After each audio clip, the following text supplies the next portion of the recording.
Okay, my friends, before we get started, I just want to prepare you. This is about dinosaurs in the Connecticut Valley Rift Basin.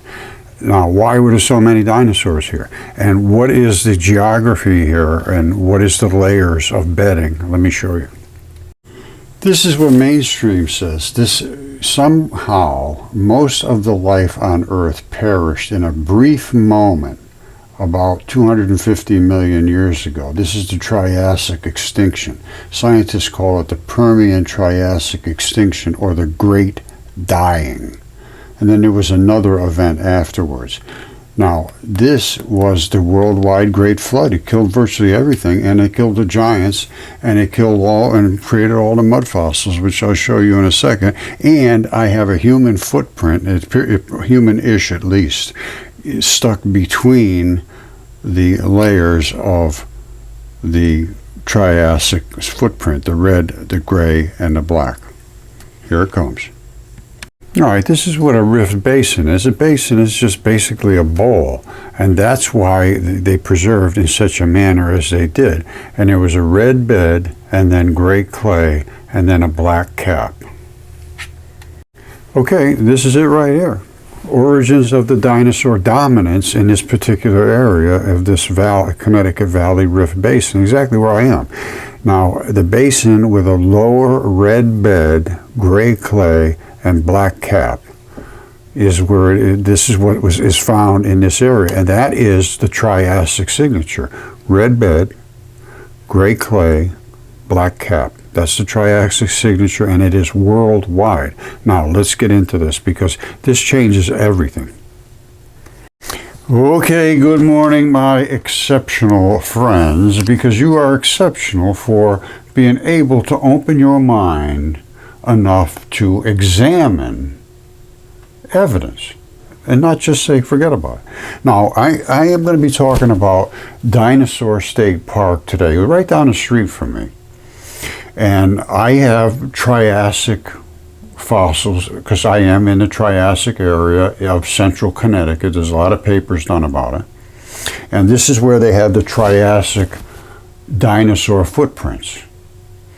And so it's an important area here, and people, they love it, and I know these people a bit. Now, here's the key. I live not far from here.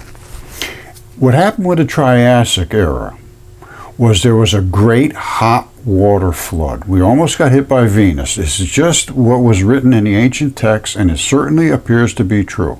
And what it did was it literally boiled this valley. This is a valley area. And when it boiled it, the creatures literally turned into like a soup. And the organs disassociated primarily from the bodies, but the bodies turned into mud. They turned into literal mud. And it created these three layers, the red bed, the gray clay, and the black cap. And I have those right here, no problem whatsoever. And I actually have one with a human footprint in it. Now, here's what happened. Fortunately, where I live is, again, in this Triassic era. Now, here's the way it works. Let me home you in on this. Hold on. Okay, my friends, get ready for this. Usually I do a shocker du jour. Well, that's good. But it's become a little bit too routine lately. So I'm going to give you shocker du jour on steroids. Now, wait till you see what I have to show you. This is just over the top. All right, get ready, because the reason I found everything I found was because of exactly where my property is. I was telling everybody, oh, you'll find them anywhere. And you can, basically, but not like I have here. Here is a totally different situation. I'm going to explain to you how this actually occurred, exactly where my property is. All right, we're going to go over these things in a minute or in a short while, but let me just explain the whole deal. The Triassic era was supposed to be millions and millions of years, and they said it had a red bed, gray clay, and a black cap, as I think I've shown you before. 3 layers of these materials.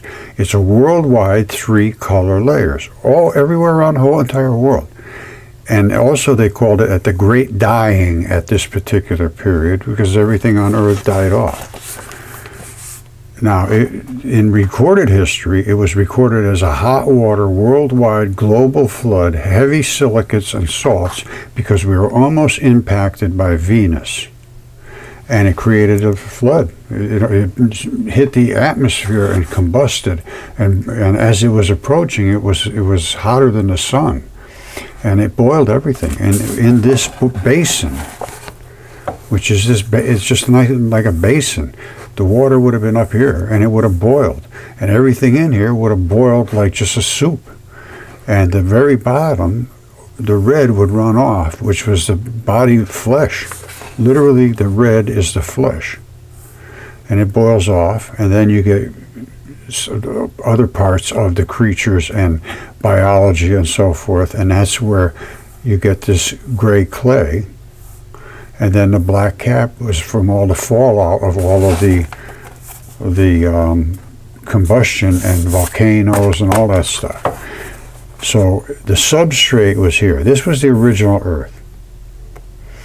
Then the red bed came from the boiled flesh. So it boiled out. Now I'm up here, so I didn't have, all of that stuff ran off down to here and left the body parts, the bigger parts. There were just chunks of body parts. They stayed here. Everything else ran off, all the mud. So mine are just unbelievably perfect. Now, so you got the red bed is the flesh, and it's clay. And then the gray clay is above it, and that's like not quite really fleshy. It's a little bit different. It's got biology and plant life and all kind of things, I'm sure. So that's the gray clay. Now the black cap is the fallout. So that layers are right there. Now, I have all of those layers right here. The red bed, the gray clay, and the black cap. Only the gray clay should have been up here. That's a footprint. And it appears to be almost human. And I believe it's a footprint from this guy here or somebody pretty close to him. It's in size. I mean, it's just perfect. And this is a footprint. I'm going to show you this very, very clearly. And this was the black cap that was on top of it. And when it came out completely like this. And I always wondered why it would have come out so perfect. And then I see this is all red bed here. And now I realize what happened. When he stepped in it, it squirted out the red bed up this way. And then the black cap went into that squirted up part, which is this, all the way around here. Right? Because and it kind of came up, and it was sort of, you can see, it was sort of wet-ish, but almost like clay. And when he hit it, it came up. And here's the way I'm showing it here. Forget the black stuff. It wasn't here. Forget the black stuff for now. There was the red bed was here, then the gray clay came. So the gray clay was all the way across. He goes, the red bed goes up here and up here alongside of the gray clay and mounds up over the top of it. Then the black comes. So it has a separation layer right here, all the way around it. Because when he hit it, it squirted up.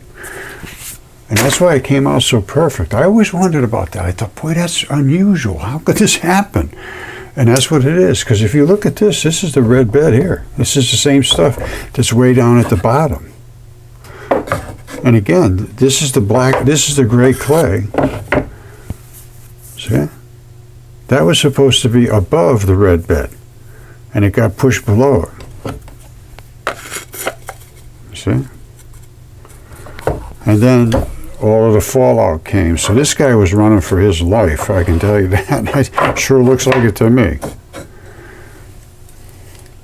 All right, so if I'm right, and I don't see how I'm wrong on this one, this shows that the Triassic happened maybe in 3 days. 3 days. So it just happened. Both of these were wet at the same time. There's no question whatsoever.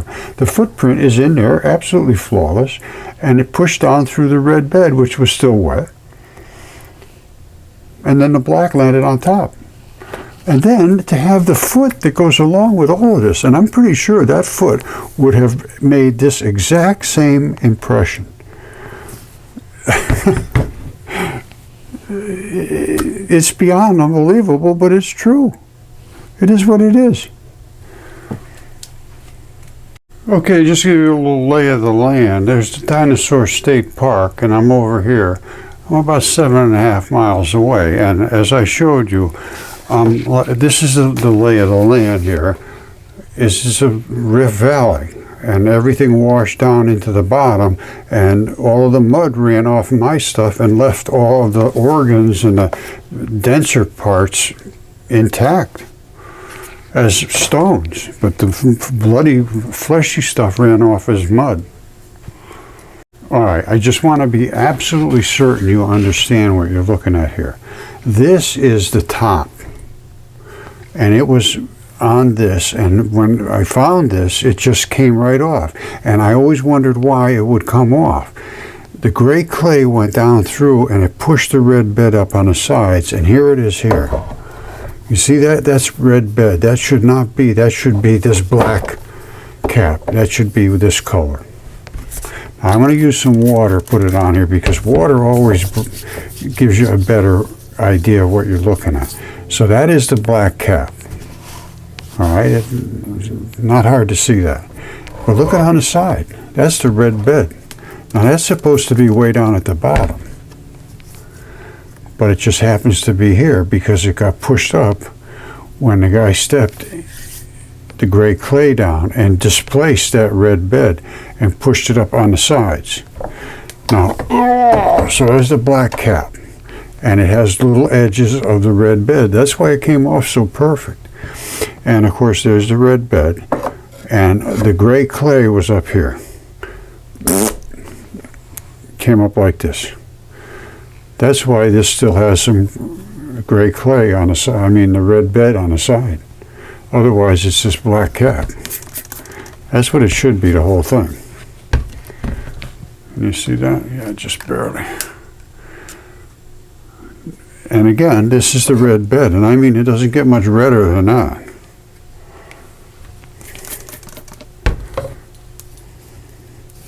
And that's the boiled flesh. It literally is boiled flesh.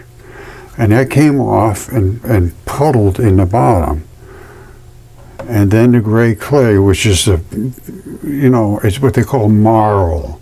It's mud, and it's bones, and it's tendon, and there's all kinds of whatever biology is a little tougher than this is real. This just erode right away like nothing.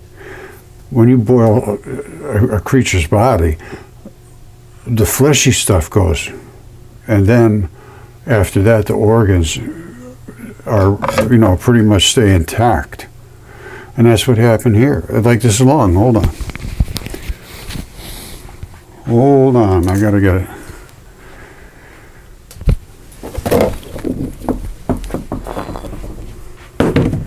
You see that? This is DNA tested. And that's a human lung. And it's human because it's DNA tested human. And again, flat as a pancake because of this flood. And that boiled out of some creature's body. And he just laid there and petrified. Or preserved, however you want to call it. Because there's tons of blood in here. Look, it's just red as it can be. And I drilled down in here somewhere, I can't remember where, this goes back 10 years ago. And I got, maybe like there, I think, a pin drill, and you just go inside and you get the blood out of there. You don't take it out of the surface. It's not a swab or anything. And that lung is absolutely flawlessly preserved. You see all that? That's what they call pleura. And that's the rubber bag that coats a lung. And I can prove this. You say, well, Roger, how are you going to prove it? Well, I'll show you how. Don't forget, flat as a pancake, that fabric, you see that fabric? That's like a rubber bag, and it is thick. And I can tell you that for a fact, because here's one that's half worn off. That's another lung.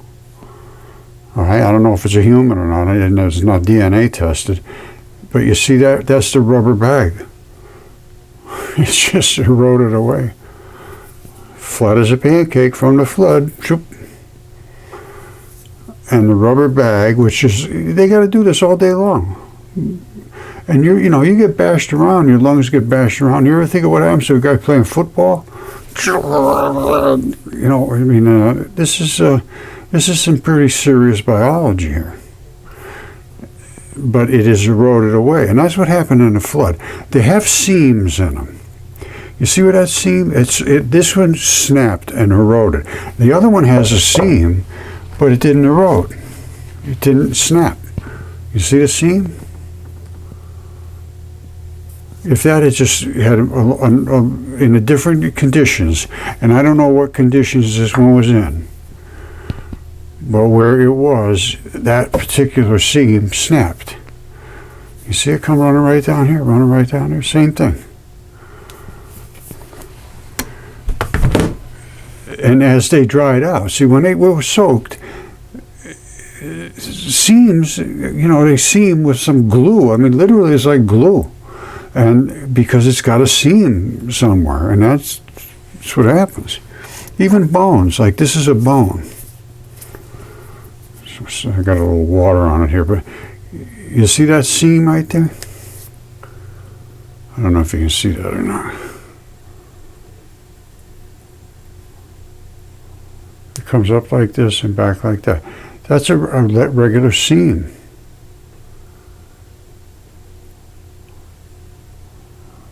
And it's where they come together. There's like a glue.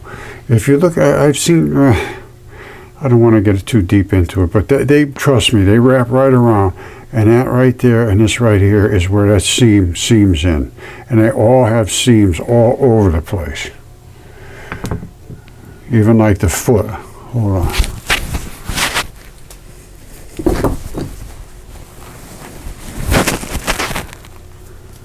You see where the blood and the seam is in the front here? And that's where the toes would have twisted up, I guess. Some kind of a seam here. And I think these, over here, you see this? I don't know if you can see that or not, but there's a round pin right there.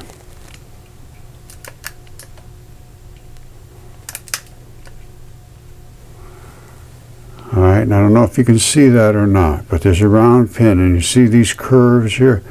I think this has springs inside of the foot instead of bones, and because we have other ones that no question they have springs. Absolutely no question whatsoever. And I think that pin is where these springs rock a little bit, which might work. And it looks like it even has a sole built right into it, but it's not. Well, I don't think it is. I mean, it's a sole built in, but that's part of the guy's foot. That's not like a shoe. And you see all these seams coming together here? And it even has this round little plug in the front to hold all of the side seams coming. They come together around here, and it seams right in the center like a medallion. You see it? Very interesting. And this was all pre-flood. This was before the flood happened. These creatures were here. And even like a geese.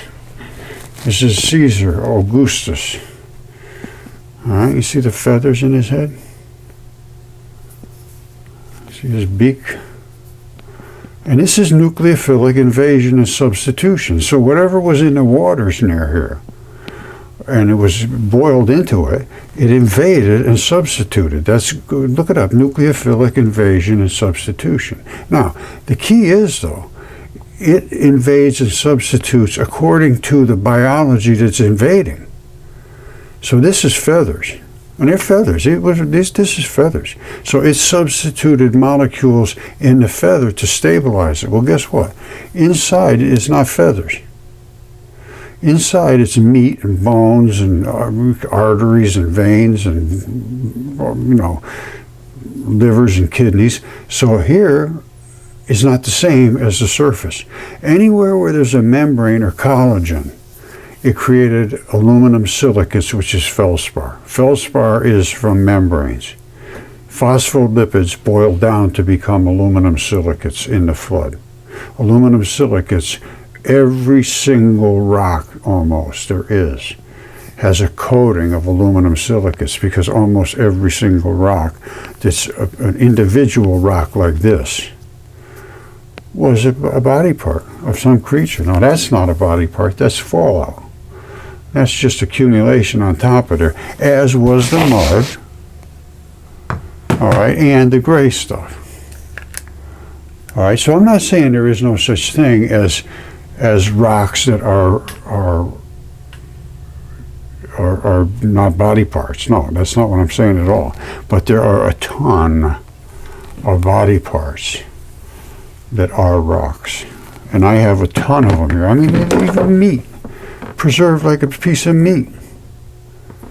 There's a little latch that holds that piece of meat into another piece of meat, working on some body of a creature somewhere a long, long time ago. Anyway, I'm right down the street from Dinosaur State Park, and I have the same things they have, only mine is a human footprint and pressed through Triassic rock. So all of these three things happened literally at the same time. The guy stepped on it, squished the gray clay, which was still wet, through the red bed, and then a black cap came on top, and that's why it's separated out so flawlessly. You see that? That fit, it just popped right off there. And like I say, it's because of this red bed being squished up to sides. Just an absolute stroke of luck. And of course, that's the black cap. All right, it's a Triassic signature. And I'm in the Triassic area. And this place has been very, very well studied. Okay, hold on to your hats. This is about the red beds of the central Connecticut Valley. And I lived in East Berlin, which is right down the street from me, basically. This is an East Berlin Lake area where they did this study of these three layers, which is the Triassic. There's a black cap, then there's the gray clay mudstone, and below that is the red beds. All right, red mudstone, red sandstone. So you got black cap, gray clay, and a red bed. That's what they say in this, and this is extremely detailed study. And this was from, I don't know, Connecticut somebody. Well, it was from the Wesleyan College did this. You know, I'm not sure that article was from Wesleyan. It might have been, but it doesn't matter. The origin of dinosaur dominance in Connecticut Valley Rift Basin. It's a basin, and it boiled, and the basin with a lower red bed, gray clay, and black cap. As simple as that. That's all you have to know about. The rest is just fluff. Red bed, gray clay, black cap. The gray clay is pushed down through the red bed, and then the black cap came down, and this is worldwide, so it's not just here, but it is predominantly here because of the conditions. It makes a really nice top of the layer is from this rift, from the Triassic era. And that's why all my mud fossils were found on the top, because all of the mud washed away and left the body parts from where, you know, I showed the topography of where I am. And as far as I can determine, I was up on the edges of the bowl on a little flat spot, and everything ran off down into the bottom, and mine had all the body parts. They're everywhere. Okay, I believe I showed you the paper from the Geological Survey and so forth, and the layering of the black, and then the gray clay, and then the red bed. Now, here's what happened. This is the Connecticut Valley. My house is here on a rise. All right. Now, this whole area was basically a big lake. It's a Connecticut Valley, and it filled up with water, and it boiled. It had to have boiled, because virtually everything I have boiled completely out, like these lungs. You see that? They're 100% preserved. And I mean so perfectly preserved. All of that is the fascia, the pleura that goes on outside of the lung so it can do that. This one here, all of that pleura and stuff washed off somehow for some reason, and it got down into here where it filled with silicates. And I'm doing an experiment right now with silicates. Now, and then it had actually blood came out from these little spots, which are nothing more than the alveoli. You see them here? And that's alveoli of the lung, which is here. Now that part was sticking up out of the ground, but this still was in the mud, so it really didn't know it was dead. It was still had the blood in it. I mean, that's how perfectly preserved these are. This is exceptional preservation. Now, not only that, this is Triassic rock. And I'm going to show you, again, I have some evidence that nobody has about this. I'm sorry, it's just the way it is. Now, the black cap was on top, the gray clay is underneath, and the red bed is at the bottom.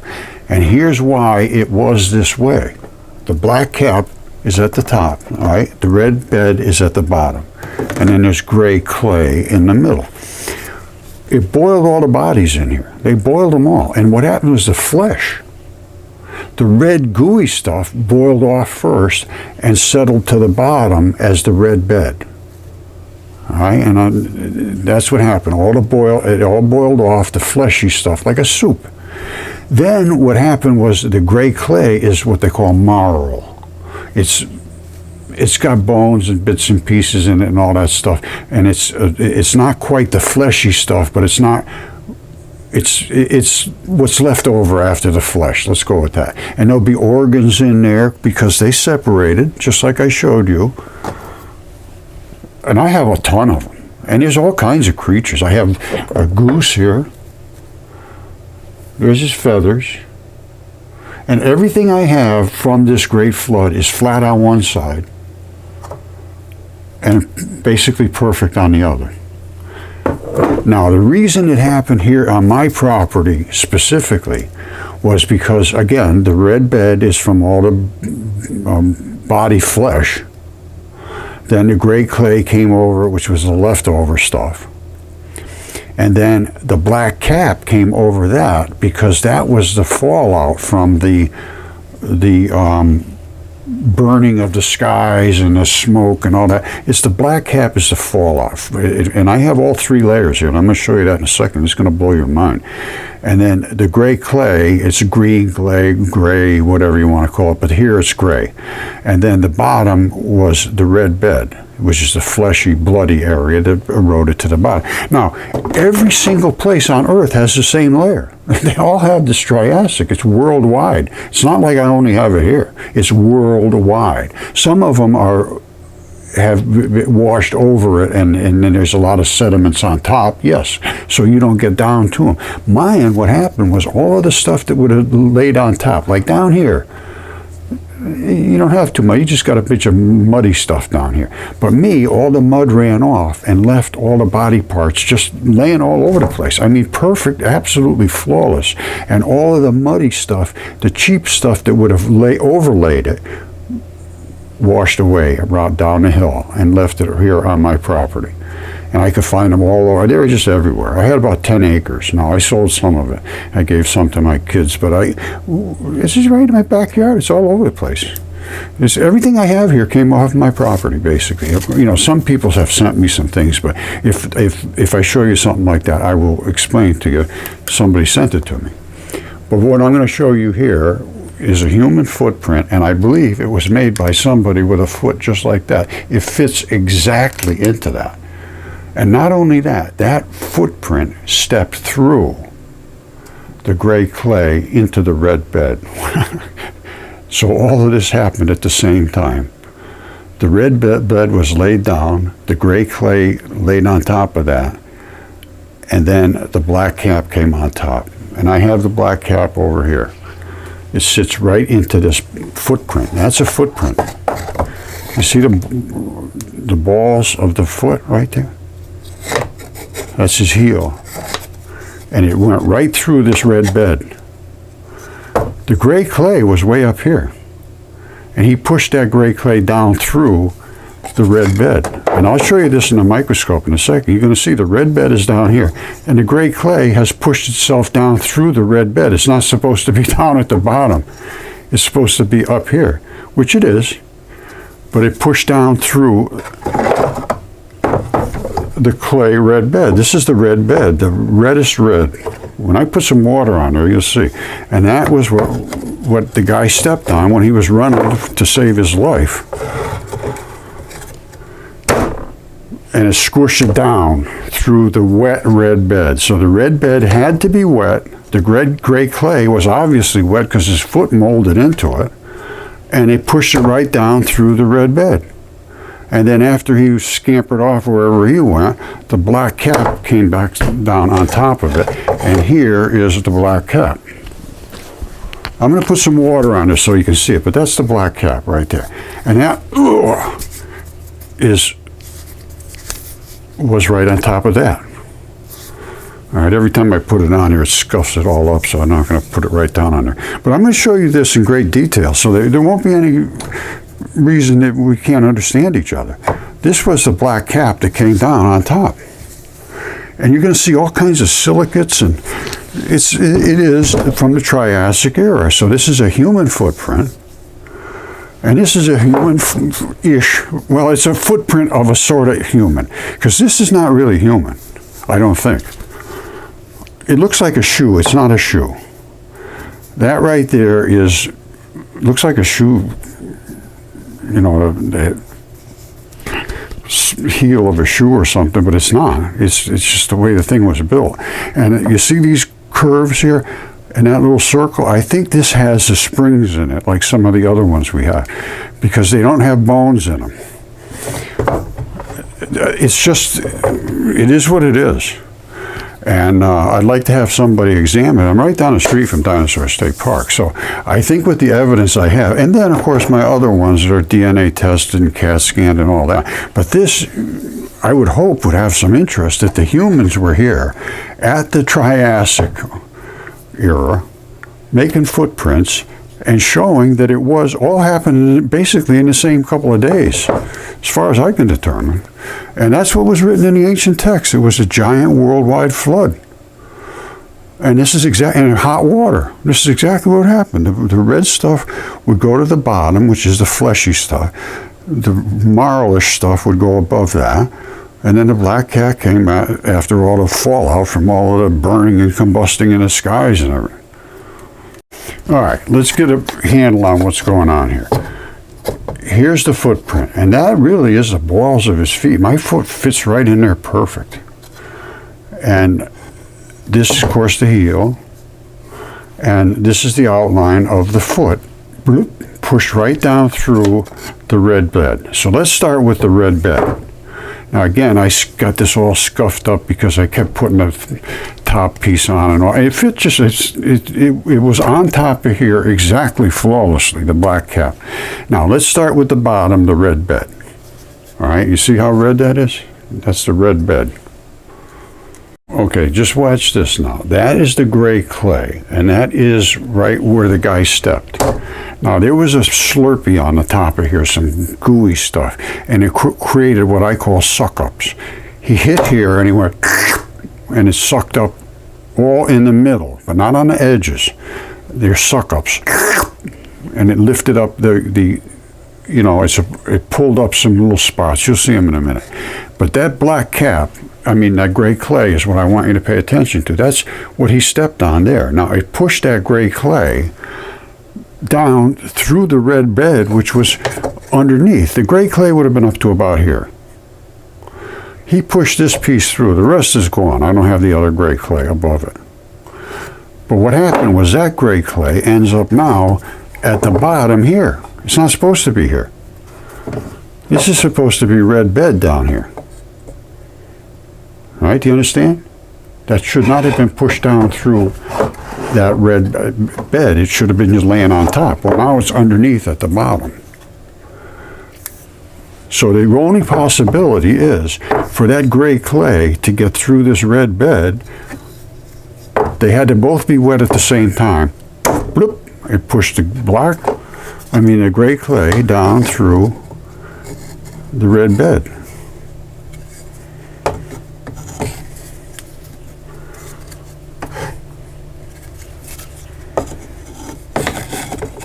All right.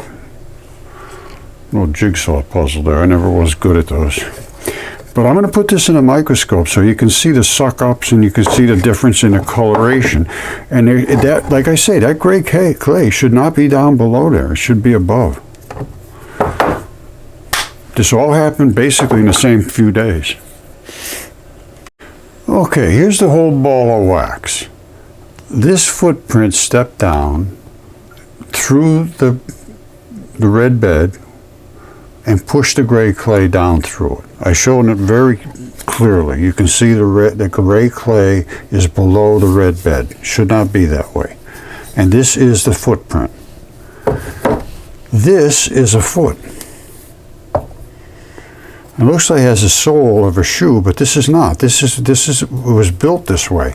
And I believe that little pin right there and this, I believe it has springs inside of it and not bones like we do. But other than that, it's pretty close to being a normal human foot. It has the fibula comes right down there and rocks in this cradle, and then the tibia sits in this right here and rocks in that cradle. This is where the fibula comes down and sits the second bone, which we have virtually identical to that. There's some bloody stuff in here, and I can see where the artery fed it and the vein, and it died, I believe, laying on this side. And the reason I can tell which side they laid on is the darkness of the color. The darkness of the color, you see, this was exposed more to the waters. This was just laying flat on the side, down like this. And the same thing with all my other ones. Usually there's a dark side, which is totally flat, and this is totally flat. And I'll show you some other ones in a second. But my point being is, I think I have the foot that fit right in there. I put it on here, and it fits right on there perfect. I don't want to do it because it scuffs it all up. I scuffed this up really something terrible using this, just seeing how it fit in there. And it does fit pretty good. And then the other thing is the black cap. Now remember, there's this, and then there's a black cap that came off of this. It was all one big piece. Look at this. This right here is the black cap. You see it's black? So you got the red bed, the gray clay, and the black cap. And that was right on top of here. That fit right, it fits right on there. I mean, it came apart. It was all one piece. You see that? And there's some red bed up here. That's all red bed, came right up on the edge. This would fit right in, this fits right in there. I mean, I'm not going to do it because again, it scuffs it all up. But it came apart. This whole thing was one piece.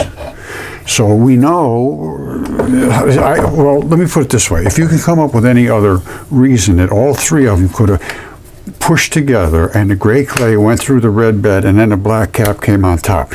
All the ancient history says this is exactly what would have happened worldwide, with a worldwide hot, heavy silica flood.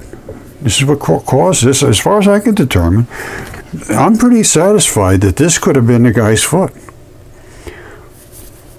I mean, it fits in here perfect. So let's look at the suck-ups in the microscope, and that's going to be on the inside here where his foot hit, where his balls of his feet hit. He hit like here with like that. Boom, boom, boom.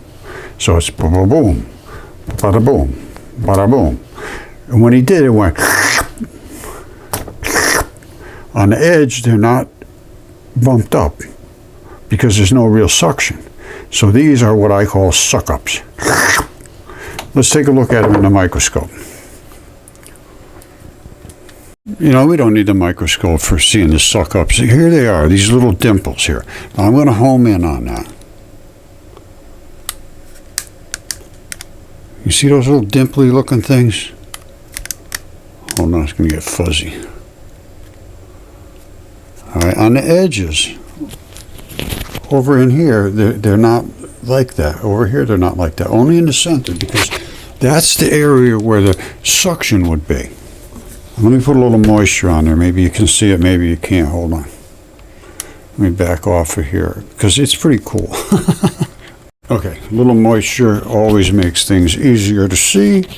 Now, what you're looking at, these are the suck-ups. You see them, these little bumpy looking things? On the edge, you see how smooth it is right there on that edge? And you see how smooth it is over here on this edge? In the middle is where the suck-up came. Now, the heel is at the back here, obviously where everybody else's heels are. All right, and he hit like this, and then he just kept going forward and coming up. And as he did, this whole thing went down. So there's the suck-ups, there's the not sucked up area. These right here is the balls of his feet. I mean, it's exactly perfectly anatomically exact. All right, no toes though. You see how rounded that is? You would expect to see some kind of toes in here, but I don't see any, do you? I see everything else. I see the heel. I see everything going like that. I see the balls of his feet there coming up, no toes. Well, that's what I have discovered is no toes. And they don't have any toes in them. They just have like a lumpy end like this. And it fits in here absolutely flawlessly. I mated these together. You see that little circle right there? And this little right here? They fit right in together. This could have been the guy that made this footprint. I mean, it's exactly the exact size. It's very, very incredible, to be honest with you. But this shows it all happened at the same time. There's the gray clay, should be on the top. The red bed's up. The gray clay is pushed down through. All Triassic rock, the Triassic rock area. It's just, at this point, I see no way to deny it, but maybe somebody will. Well, I know they will. Now, let me show you some of the other ones that I already have DNA tested. And don't forget, this is the red bed.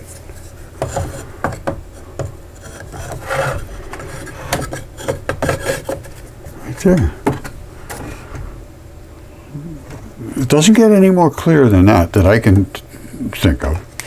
All right, so that's my evidence for that. And of course, the black cap, I showed you that.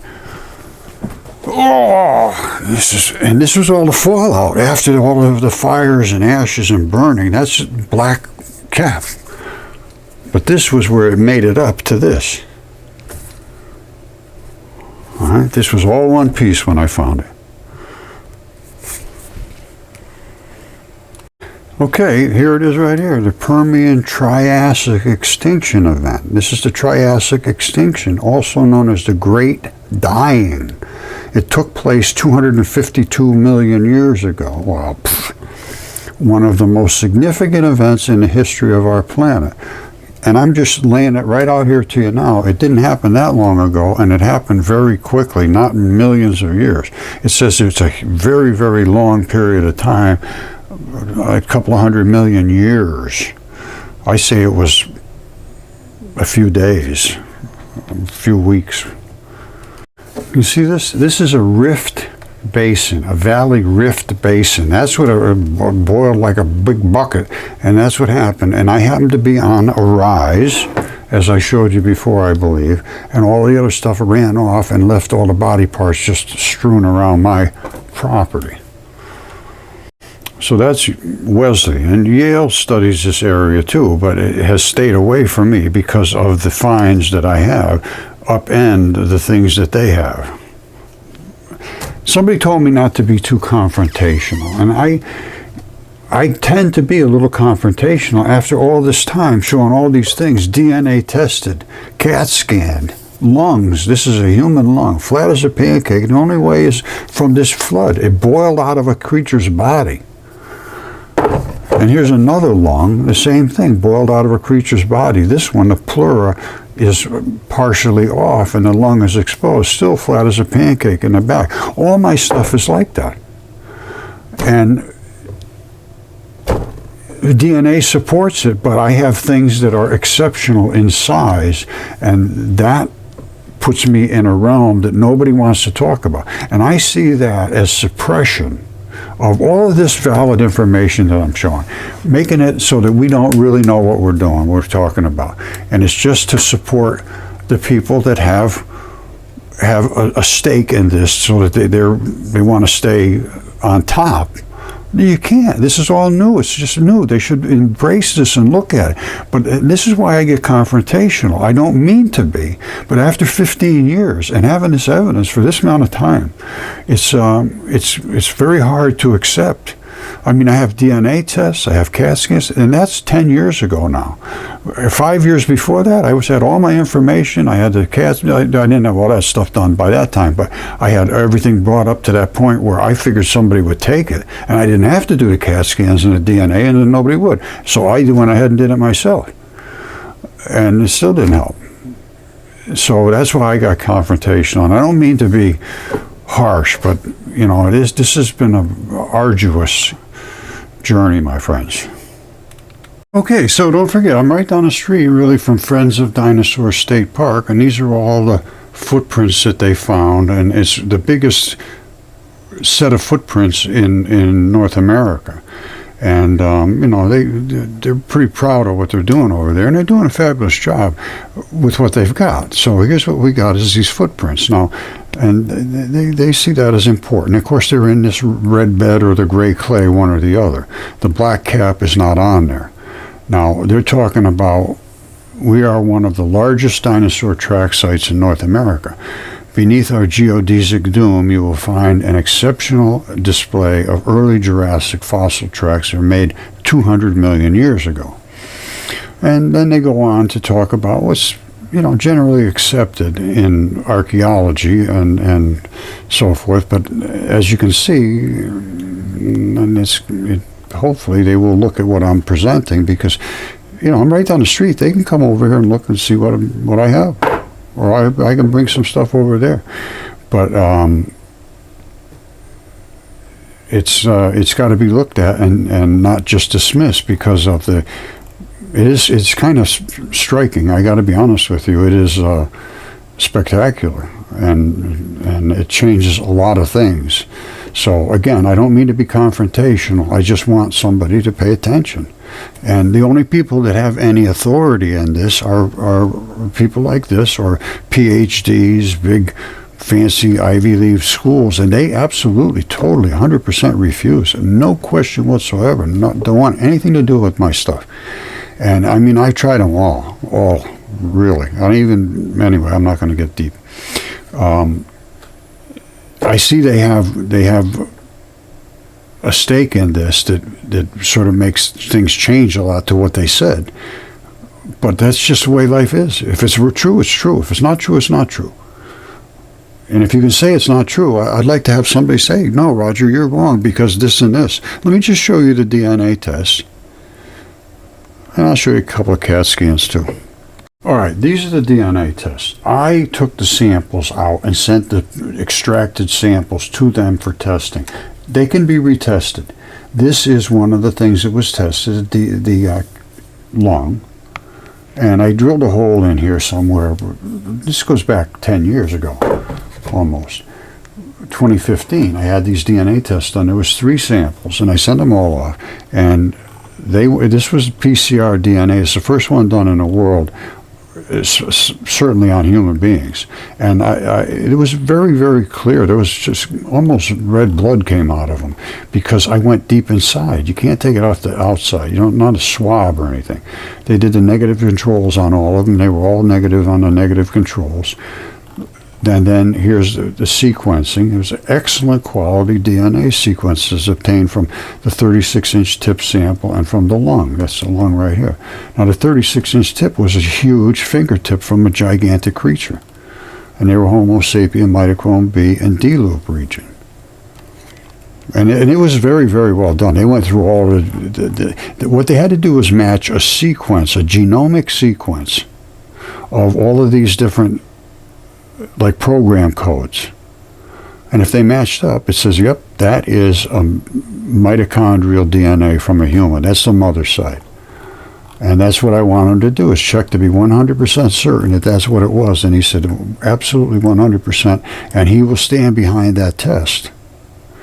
But you have to understand, I was the one that extracted and sent him these little samples. So he didn't go and take this lung and drill into it himself. I did. All right. And I know how to get the blood out of them. And the other things I took right out of arteries, because I know what the arteries are. It's very simple. Okay, like I said, these are still here. They could be tested again. I'm not going to do it again. Nobody paid attention the first time. But there's plenty of blood in these. I drilled a little pin drill through here to get some blood out. And it was human. And this is just absolutely flawless, this particular lung. As you can see, I think I've shown you quite clearly how flawless it is. And this one is completely stripped. Again, just to be sure you don't miss anything. These are the alveoli. You see these little round circles? They're the same things as here. And the reason this filled up with silicate is because it was a silica-rich flood. And there was still blood left in here. This is blood that actually came out from some of those little spots. All right, so this is pretty good evidence as far as I'm concerned. Here's another one. This looks like pretty good evidence to me. That little flap is this flap here, and it's on all organs, it's on all body parts that attach to another body part. Medicine doesn't know about this. Anatomists don't understand this. I call this the spur lock right there. And it is a latch. It's a latch that comes down, and this is it right here. And what happens is that latch comes down and it latched into another body part so that this could wiggle around a little bit and stay attached with this fluid-filled highway. There's a couple of little holes in there that allow the fluid to go from this body part into another body part. And again, this is not understood yet. It's this little flap. It's different, totally different. They say, oh, that's just fascia. No, it's different. And I can show that in another one of my fossils here, if I could find it, which is a lung. It's around here somewhere. Oh, here it is.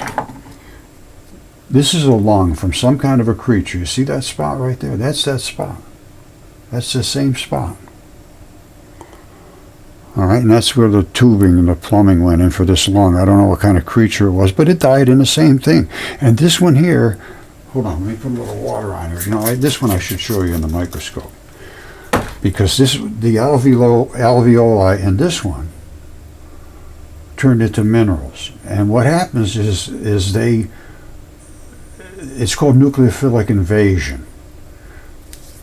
All right, but that's the part that is important to me, because that shows that that flap is a totally different body part than the rest. Nothing else, all the rest of the fascia is gone. And I see them in all of them. They all are completely different than the rest of the fascia. All right, and I also discovered the fluid-filled highway that was, because I could see them in my mud fossils. They can't see the things I can see. So anyway, that's just another little tidbit. Okay, it appears that it's the iron in the blood that preserves these good, because all your toes, your fingers, they are very, very well preserved. Hearts, lungs, excellent preservation. Lungs, fabulous. Hearts, fabulous. All to do with the saturation of blood. As you can see, your fingertips are totally saturated. And they're very simple to get the blood out of there. It is arteries and veins. I go for the artery. Very simple to find, too. And so I understand the anatomy extremely well. Believe me, I studied this very well. Now this, my friends, is a human fingertip. This is one of these fingertips. Exactly like that. I have the CAT scan of it, and I'll show you that's where the bone was. And this was a thumb. And I know that because of the offset of the bone. I'll show you in the CAT scan, but it's a right-hand thumb. You see how your thumbs are offset. Your bone is on one side, and you got a chunk hanging off the other side. And that's what this is, the one I'm going to show you in a second in the CAT scan. All right, not only do I have the fingertip that I showed you, I have the whole hand here. And this is the grip skin. This silver stuff, you see how it's peeling off of here? It's just like your skin on your hand. It's like a glove that's on your hand. It's called a grip skin. There's a little cleave in between your hand. Now this is a left hand, and the thumb goes off this way. The little finger goes off this way. And you have, if you left your left hand back like that, you have a little tendon that runs down there too. All of the fingers are gone, and the knuckles and all that. Now, I do have the knuckles from some of these, though, and I have fingertips, and I even have this. Let me show you something, an apical tuft. But don't forget what you're looking at here.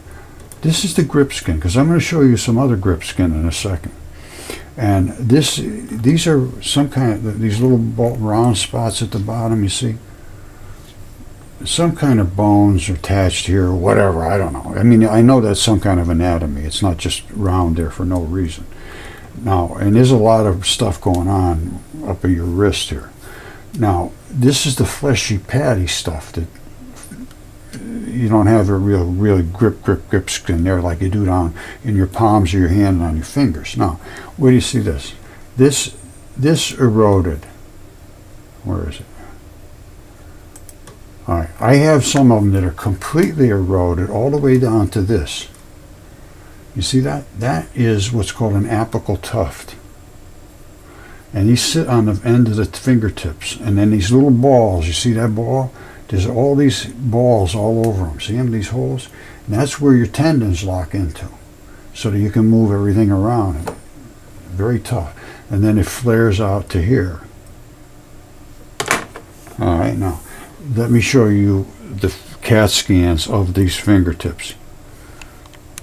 All right, now before I show you and talk about this, I want you to understand Jesse Garant and Associates, they're probably one of the best people in the world that do CAT scans.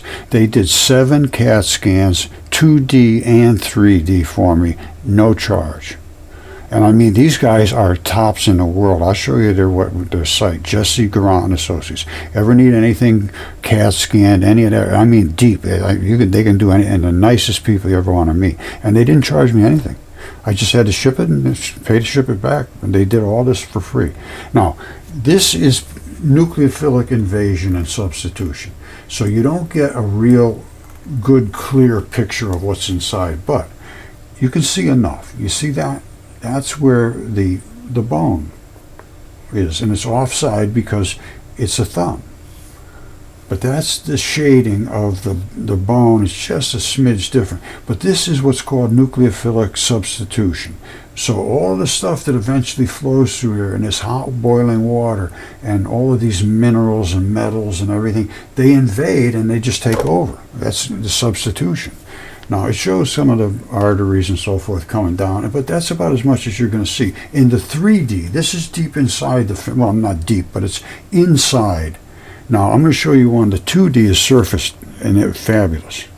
All right, this is Jesse Garant. These guys are the best.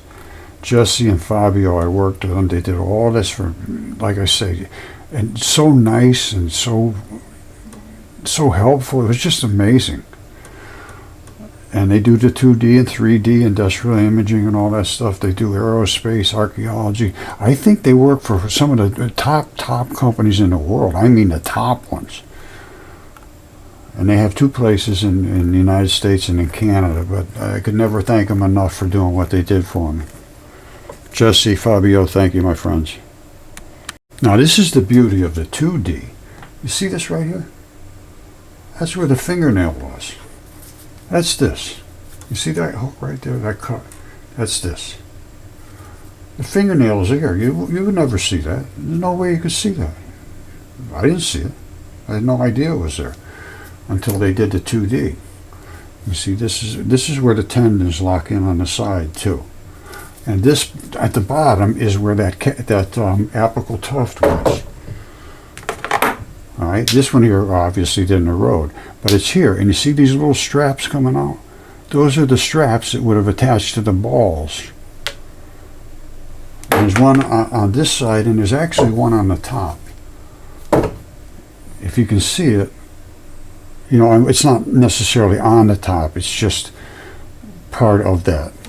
I don't know if you can see that round spot there. But anyway, that's the 2D on the top. Check this out. This is outrageous. You see, I told you the apical tuft, it sits right here. You see that right there? That's that ball right there. That's the tip of the apical tuft. It's just that little ball. And then down here, you see these little holes, they're all around it. Same thing here. This is just crazy, but it's true. Now this is the best of the best. That is the fingertip right here. That's this one right here. And the bone is way over here. And that is the other side of the thumb. And it's a right hand thumb. This right here, you see that round little spot right there? And that little dot right under it? And this black round area here? That's the tendon. And that's the blood supply, whether it's the vein or artery. I believe it's probably the vein. Now here's the other side. You see it's white. This one's black. This one's white. There's a spot in the center again. That's the tendon. Exact same as this. And then that circle is the tendon tube, basically. You know, it's pretty heavy duty tendon. Now that's the I believe the artery side, probably. And of course that's the bone. And again, it's a thumb. It's a right hand thumb. And you wouldn't see that necessarily looking at this. You know, you wouldn't see that at all. No, absolutely you wouldn't. I broke this piece off just get down inside to see. And the bone is still in here. Some of the bone. You see that little bumpy stuff? That's the bone part. It's transitioned mostly. There is some bone in here. All right, and like this one here, this is a bone. And you say, no, that's all mud. Well, it is, except that one spot right there. It's still got some bone in it. It's once again, I say it is what it is, and until they can deal with this, even though these are giant human beings, it was all written about, and there was a great flood when this was supposed to have happened, and it did. It killed all these giant creatures. That's what it appears to me. Now we could have a discussion about it. I would like that. I would love to have that, and I don't mean to be confrontational, but it changes a lot, and I know that is very invasive to somebody's comfort zone. And I don't want to be that guy, but I am that guy. I can't help it. That's me. I'm invading your comfort zone. And some people can take it and they relish in it, and some people don't want it. They reject it. They're just totally against it, and they refuse to open their eyes or think or see and continue to teach what we can see now is not true. Unless they can address it and say, no, Roger, here's why. I want some whys. I want some, not just I'm an idiot. And that's all I've ever heard. I mean, and I've heard it from a lot of people. A lot of people. So that's why I did get confrontation. And I do apologize to people that I have snapped at. And, you can only take it for so long without being a little upset, Especially with the things I have. Did I show you the big giant fingertip? I don't think I did. This one here. Look at the size of this baby. It's 3 feet long. That's a giant fingertip. There's blood supply coming up here, vein and artery. This little round pad bumps up to your other bone. And it's right in the center, so I don't think this is a thumb. It's just a regular fingertip. This right here is the fingernail. And it is in very good shape. I was surprised how perfect it was. Then this piece right here was attached when I first found it. And I saw it was a fingertip, and I said, wow. And I smacked this piece off right here, right on the edge of the fingernail, thinking I could it was as close as I could get to something I thought I could make a piece out of.